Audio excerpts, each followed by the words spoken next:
केपी ओलीलाई यति बेला पक्राउ गरेर उन्नुबाट ल्याइएको दृश्य तपाईँलाई देखाएको छु। संसद भवन अगाडिबाट देखिएको दृश्य देखिराख्नु भएको छ।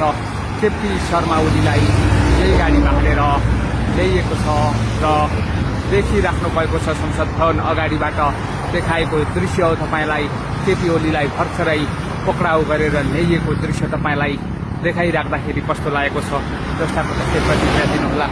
केपी ओलीलाई संसद भवन अगाडिबाट लगिएको छ। बाक्लो संख्यामा सुरक्षा परिचालन गरेर केपी ओली लगिएको छ। दर्शकबिन जो चाहिँ जेएनजी आन्दोलनमा जसरी 23 जना विद्यार्थीहरू मात्र नभएर अन्य चाहिँ 70 जनाको जुन मृत्यु भएको थियो त्यो काण्डमा त्यो चाहिँ आन्दोलनमा दमन गरेको हिसाबले केपी ओली सँगसँगै पूर्व गृहमन्त्री रमेश लेखकलाई पनि पक्राउ गरेर ल्याइएको दृश्य तपाईँलाई देखाएको छु। म संसद भवन छेउमा छु र संसद भवन भित्रको यो छेउको आजको ताजा अवस्था तपाईँलाई देखाएर भर्खरै मात्र केपी ओली सँगसँगै पूर्व गृहमन्त्री रमेश लेखकलाई पनि पक्राउ गरेर ल्याइएको छ।